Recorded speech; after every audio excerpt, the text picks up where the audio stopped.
name is John DeAnda. I'm part of the We Care team. I've been with Timberline Church for probably since 1996. I believe that's 20-something years. So my default when I'm not at Timberline is practicing music, studying music. It's kind of like where I feel the presence of God. I love to practice.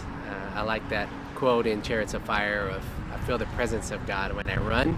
Mine is when I practice, whether it's drums, guitar, bass. There's actually two.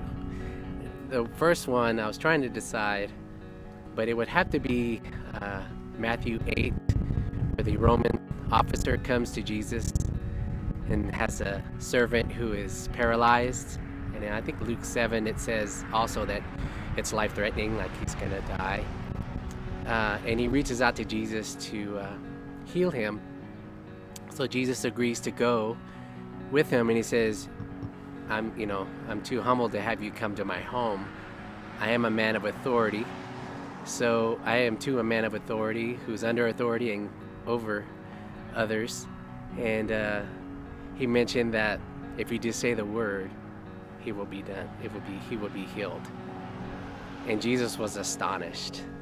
And I'm thinking, how do you astonish the God of the universe?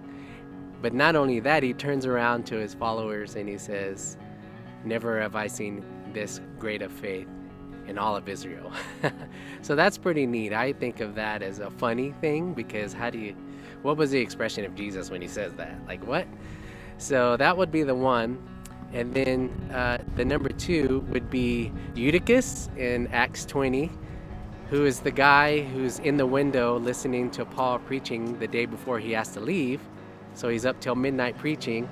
Well, this guy gets drowsy during the preaching and falls out the window 3 stories and dies.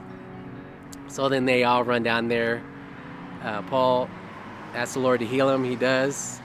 Gets him some food and then continues to preach. So I feel like I can fall between both of those people. Passionate about music, which he's passionate about being an officer, well respected, passionate for his servants, but is a good leader, follower, and giving instructions. Very passionate though. And then the other is falling out of a window to get into the Bible. I think I can qualify for that, especially during preaching.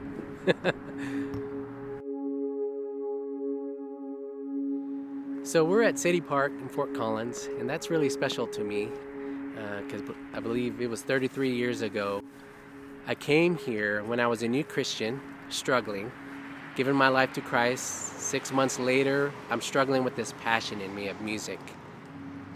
And I felt this conviction about changing. And it wasn't all good in my mind, because I wanted to hold on to the parts I liked of my life, but give up the bad part that led me to Christ. So I thought I had to give it up by saying I couldn't do this. So I came to City Park here to say goodbye to God, that I just couldn't do this life of Christian life, because I didn't think I could give up music and this passion that I have for it. So I left, and then about a year later I came back and said, okay, I cried uncle and said, let's try it your way. Because Psalm 139 says, where can I go away from your spirit? Where can I go where your presence won't be? He was with me in those times of running away like Jonah and the whale. But it did cause some painful memories for me and for others because I was running. But God was still there with me. So this is a significant place for me, because even when I was considering being a pastor, I came here. And I know people go to the mountains, they go to the oceans, different places, but for me, this was a place a couple blocks from my house 33 years ago that I just wanted to talk to God and had a little mark. I don't know what it was, but just as a statement before him, even though he went with me. So that's what this place means to me. I would have to say my pastor has been many over the years, because I think the Lord knew I needed a lot. And they've all poured into my life. But I'd say the most recent one, of course, is Pastor Derry, But the one that I have the most interaction with is my boss, Pastor Steve Harris, who kind of comes alongside me, encourages me, his experience, his encouragement through the highs and lows of ministry, and just mentoring me. He's just amazing man of God that is a great example for me. So yeah.